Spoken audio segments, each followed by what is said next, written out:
네 자리를 들고 걸어가라라는 말씀으로 지금 하나님 말씀을 저와 여러분 함께 나누고자 합니다. 모든 이 땅의 사람들은 생로병사의 과정을 다 거칩니다.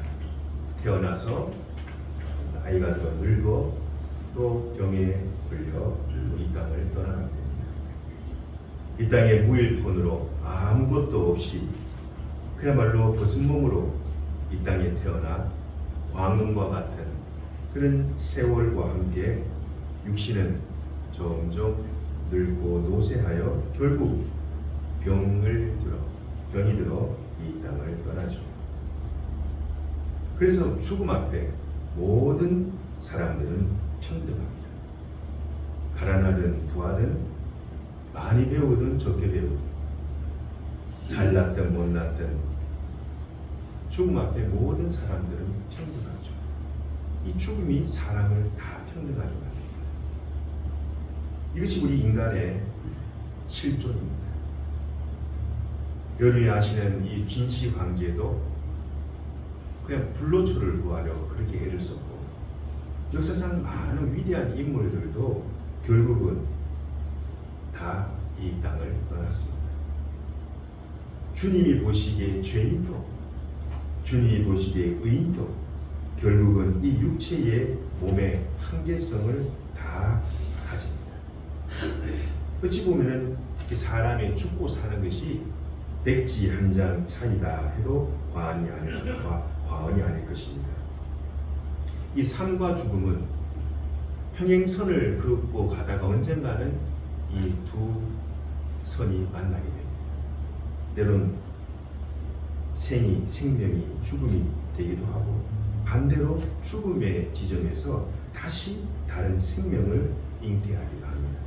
예수님께서 요한복음 11장 25절에 나는 부활이요 생명이니 나를 믿는 자는 죽어도 살겠고, 죽음이 생명을 낳는 그런 지점이 발생하는 것이죠. 예수님이 예수님의 그 생명을 몸에 지니고 살아가는 사람은 육이 이 땅에 사라져도 살게 된다, 주님께서 말씀하십니다. 예수님과 함께 거하는 연합, 너가 내 안에 내가 너 안에 거하는 이 연합의 복을 누리는 자가 누구냐? 바로 주님을 나의 주님, 나의 하나님으로 모시고 살아가는 사람입니다. 이제 겨울에 문턱 앞에 섰습니다. 이제 한겨울 동안 죽어 지내듯 숨어 있었던 이 나무 가지가 또 때가 되면 움이 돋고, 흙 속에 죽은 듯이 가려져 있었던 작은 씨앗이 그 땅 속에서 자기의 몸이 터지고 또 갈라져서 그 무거운 흙을 뚫고 올라오는 새로운 생명의 경향을 우리가 다 보게 될 것입니다. 주님을 나의 주님, 나의 하나님으로 고백하며 살아가는 우리 성도는 죽는 것이 아니요 또 다른 생명으로 가는 하나의 과정이요 길이다라는 것을 저와 여러분이 꼭 기억할 수 있기를 바랍니다. 그래서 주님께서는 내가 곧 길이고 진리고 생명이다라고 말씀하시죠. 곧 길은 마지막 생명으로 위착한다는 것입니다. 오늘 이야기는 38년 된 그 중병으로 오랫동안 고통스러워하던 한 사람을 주님께서 고치시는, 치유하시는 장면을 우리가 보게 됩니다. 예루살렘 이 베데스다라는 그 못가에 많은 사람들이 많은 고통에, 육신의 고통으로 힘들어하는 사람들이 모입니다. 명절이 되면은 맹인들, 다리 저는 사람, 또 혈루병자, 또 몸이 점점 좀 굳어가는 그런 많은 사람들이 명절이 되면은 이 베데스다 목가에 모여서 자기의 병이 치유되기를 간절히 이렇게 빌었다고 합니다. 옛날부터 내려오는 그 예루살렘의 그 속담이 뭐냐? 물이 움직일 때, 천사가 하늘에서 내려와서 그 베데스다 못가에 있는 그 물을 움직일 때, 동하게 할 때 가장 먼저 그 물에 들어가는 사람이 병이 낫게 된다. 어떤 병이든 다 낫게 된다라는 그러한 일종의 민간 신앙, 일종의 무속 신앙을 가지고 있었습니다. 여러분, 우리나라에도 여러 가지 속담과 이야기가 있죠. 봉숭아를 물들인 이 손가락에 첫눈이 오기 전까지 이 봉숭아 손가락에 물드는 이 봉숭아가 지워지지 아니하면은 뭐 첫사랑이 이루어진다. 뭐 일종의 그런 민간 속담과 이야기가 있듯이 이 베데스다 문가에도 천사가 하늘에서 내려와서 이 연못, 이 못을 움직일 때 가장 먼저 들어가는 사람, 어떤 병이든 다 낫게 된다라는 일종의 민간 신앙을, 그런 이야기들이 옛날부터 전해져 내려왔던 것입니다. 이것이 사실인지 실제인지는 알 수 없으나 그런 이야기가 구전으로 이렇게 내려왔던 것 같습니다.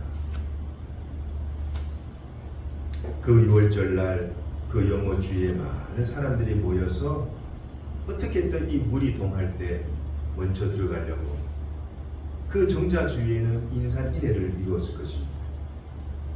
유대인들이라는 사람들도, 자기가 하나님의 백성이라고 하는 자청하는 사람들도 천사를 내려보내는 여호와 하나님을 믿기보다 그 무속신앙과 민간신앙에 사로잡혀서 자기의 병고침을 낫게 하려고 하는 그런 지푸라기라도 잡고 싶은 그런 마음이 있지 않았겠습니까? 베데스다 연못 근처에 많은 육신의 질고를 가진 사람들이 모여서 그 물이 움직임을 기다리고 학수고리 하고 있었습니다.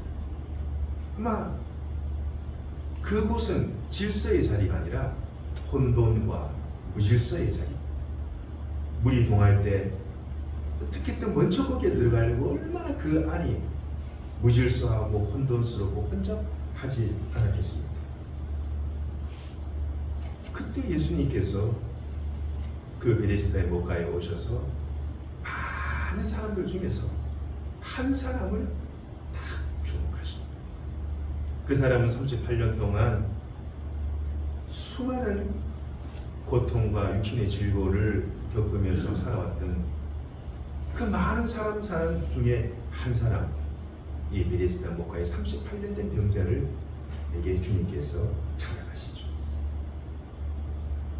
그분이 그 사람에게 찾아오십니다. 오늘 이 시간에 저와 여러분에게 주님이 찾아와 만나주시는 은혜가 있기를 간절히 바랍니다. 여호와 라파의 하나님, 치유하신 하나님, 하나님 제 영혼을 치유하시고 나의 상한 심령을 치유하시고 내 육신의 질거를 치유하시는 여호와 라파의 하나님의 그 사랑의 손길이 저와 여러분에게 함께하기를 주님의 이름으로 간절히 축원드립니다. 여러분, 주님께서 한 사람에게 찾아오시면요, 다시 말해서 한 사람이 주님을 인격적으로 만나게 되면은 많은 것들이 변해요. 진짜 변하더라고요. 그렇게 좋았던 술도 한 번에 끊게 되고, 열심히 먹었던 이 구름 과자도 끊게 되고, 삶의 우선순위가 딱 바뀌어버립니다. 삶의 우선순위가 딱 바뀌어버립니다. 가장 먼저 또 나의 삶의 가치관이 변하게 돼요. 그 전에 내가 가졌던 이 세상적인 생각도 변하게 돼요. 모든 것이 하나님 중심으로, 또 교회 중심으로, 하나님께서 어떻게 말씀하시는가 말씀 중심으로 사람이 서서히 변하게 되었어요. 하나님을 인격적으로 만난 사람에게는요, 하나님의 변화의 과정을 거치게 해주십니다. 그리고 우리 인생의 모든 무거운 짐들이 다들 갖고 있습니다. 어떤 사람들은 가난의 짐을 갖고 있고, 어떤 사람은 육신의 그 질병의 짐을 갖고 있고, 어떤 사람은 사람과의 그 관계 가운데 그 어려운 그런 짐을 갖고 있고, 어떤 사람은 내 마음의 그 죄의 그 짐을 누구나 다 삶의 무거운 짐을 다 갖고 살아갑니다. 그러나 주님께서 한 사람을 만나주시고 또 한 영혼이 하나님과의 인격적인 만남이 이루어지면은 주님께서 그 모든 인생의 무거운 짐을 다 짊어지십니다. 그래서 주님께서는 수고하고 무거운 짐진 자들아 다 내게 오라. 내가 너희를 쉬게 하리라. 하나님께서 걱정, 염려, 근심 왜 우리 인생 가운데 그게 없겠습니까? 그러나 하나님께 모든 나의 죄의 짐, 질병의 짐, 가난의 짐, 관계의 그 짐을 주님 앞에 내려놓으면 조금 붙어요. 자기가 그 짐을 계속 옮겨지면 너무너무 해결을 할 수 없습니다. 그러나 하나님께 모든 짐을 맡기고 내려놓으면요 주님께서 쉬게 해주신다. 마음의 평안을 주신다. 마음의 안식을 주시는 것이죠. 내가 지면 무겁습니다. 내가 끌안고 있으면 무겁습니다. 그러나 주님 앞에 내려놓으면 내 짐이 깃털처럼 가벼워지는 그런 은혜가 있다는 것입니다. 여러분, 이 세상에 사람의 힘으로 할 수 없는 것들이 너무나 많습니다. 그러나 우리가 그 짐을 내려놓기만 하면 하나님께서 우리 영혼에게, 사람에게 자유하고 주십니다. 왜냐하면 주님은 그 영이 생명의 영이요, 창조의 영이요, 해방의 영이요, 자유의 영이기 때문에. 그래서 고린도후서 3장 17절에 주는 영이시니 주의 영이 계신 곳에는 자유함이 있느니라. 주님의 성령이 임재하는 곳에는 속박하고 얽매이는 그런 죄의 사슬이 다 끊어지고 하나님의 영이, 이 자유의 영이 임함으로 내 마음에 평안이 생기죠. 내 마음에 할 수 없는 그 기쁨이 스며들게 됩니다. 나를 가두고 속박하는 그것은 하나님의 영이라고 할 수 없습니다. 하나님의 자유의 그 영 가운데는 무질서 가운데 질서가 있어요. 그 자유함 속에는 거룩함이 있고 그 자유함 속에는 하나님의 놀라운 치유의 능력이 있는 줄 믿습니다. 인위적으로 가두고 억제고 구속하려는 것은 하나님의 영의 속성이 아닙니다. 하나님의 영은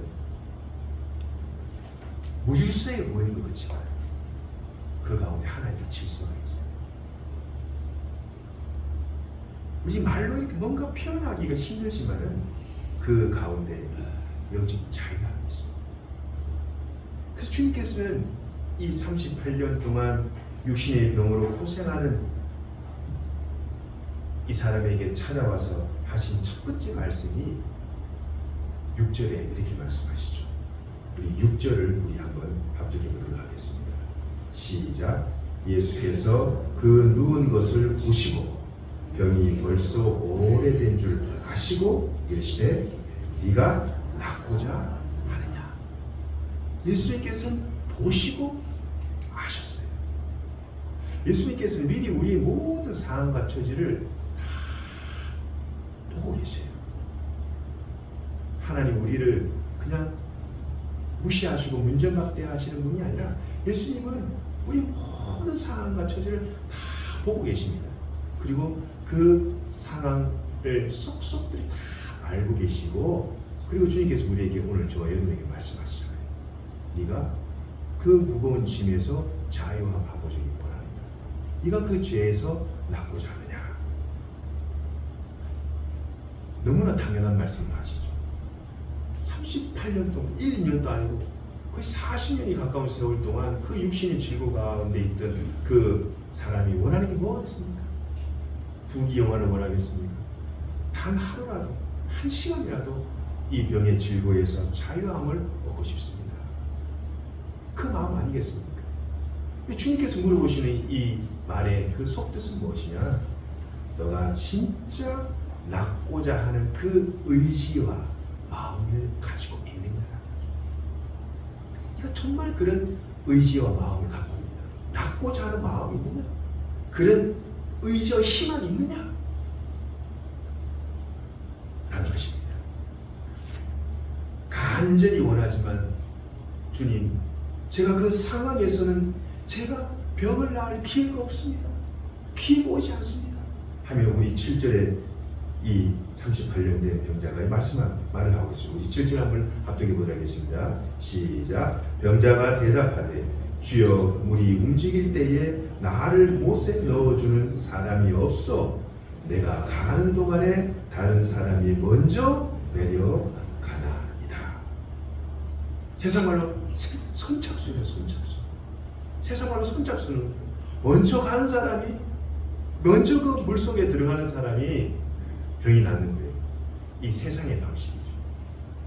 먼저 가면은 먼저 낫게 되는 이 세상의 방식. 그런데 주님은 그런 방식을 원하는 것이 아니에요. 어떻게든 먼저 가서 자기 이기적인 나만 나오면 되는 것이 아니라, 그런 세상의 선착순적인 이기적인 방식이 아니라 주님의 방식은 따로 있습니다. 이 남자분들은 다 군대를 가게 됩니다. 저도 농사훈련소에서 훈련을 받을 때 그 조교들이 우리 훈련병들한테 하는 말들이 종종 있는데, 그 중에 운동장 한 바퀴 돌고 혹은 골대 한 바퀴 돌고 선착순, 그 훈련병 수십 명이 그 골대 한 바퀴를 돌아서 먼저 오면은 그 친구는 노동에서 휴가를 줍니다. 쉬게 합니다. 그러니 조금 쉬어보려고 조교가 선착순, 그 먼지 구덩이 팍 돌아서 헉헉거리면서 먼저 오면은 1번, 2번, 3번 딱 끊어요. 쉬어. 그럼 4번부터 한 몇십 번까지 열심히 또 노동을 해요. 이게 세상의 방식이죠. 이게 세상의 선착순의 방식. 그러나 주님은 그런 방식을 원하지 않습니다. 주님께서는 하나님의 그 전적인 은혜로 주님이 찾아오시고, 주님이 그 38년 된 그 병자를 찾아오셔서 그에게 이 세 가지를 명하시죠. 주님께서 어떤 말씀을 명하시냐? 8절을 우리 한번 함께 합독하도록 하겠습니다. 8절 시작. 예수께서 이르시되 일어나 내 자리를 들고 걸어가라 하십니다. 첫 번째 뭐라 말씀하시냐? 일어나라. 일어나라. 이 헬라어로 에게이레. 예수님께서 에게이레. 일어나라. 저와 여러분도 일어나시길 바랍니다. 주저앉지 말래요. 우리가 믿음 생활하고 우리가 순례의 영적인 길을 걸어다 보면 주저앉고 싶고 그냥 포기하고 싶을 때가 있거든요. 내가 되겠나? 가능하겠나? 내가 할 수 있겠나? 이 고쳐지겠나? 이거는 내 마음의 소망과 희망의 의지가 아니라 좌절하고 낙담케 하는 이 세상의 영입니다. 그러나 주님께서는 내게 이래, 일어나라. 여러분, 이 성경에 나와 있는 이 일어나라, 영어의 get up, 자지 말고 일어나. 이거는요, 예수님께서 병에 앓는 사람, 병으로 앓는 사람에게 하는 말씀이 에게이레고요, 혹은 죽은 사람을 다시 살릴 때 일어나라, 나사로야 일어나라, 에게이레라고 했습니다. 환자, 병자, 죽은 사람에게 하나님이 명하시는 말씀이 뭐냐? 일어나라. 죄와 죽음과 절망과 좌절의 그 늪에서 앉아있지 말고 거기서 일어나라. 주님께서 우리에게 말씀하십니다. 그리고 두 번째 뭐라 말씀하시냐? 내 자리를 들라. 내 자리를 들라. 여러분, 이 병자는요, 늘 누군가가 이 매트에 들어서 움직이지를 못하니까 누군가 다 이 매트에다가 자리에다가 들어서 그 베데스다 몸까지로 누군가가 데려왔습니다. 그래서 이 사람이 매트가 없으면 안 돼요. 평생 38년 동안 늘 의지하고 있었던 것, 38년 동안 늘 지내고 있었던 것을 벗어나라는 겁니다.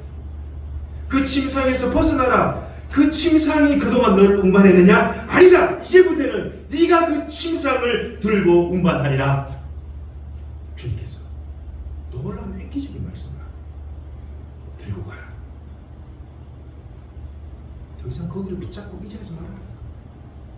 오히려 너가 의지하고 다녔던 그 침상을 너가 들고 가리라. 주님 두 번째 명령 말씀하셨습니다. 세 번째는 뭐라고 말씀하시냐? 걸어가라. 쥐를 돌아보라 이런 뜻이거든요.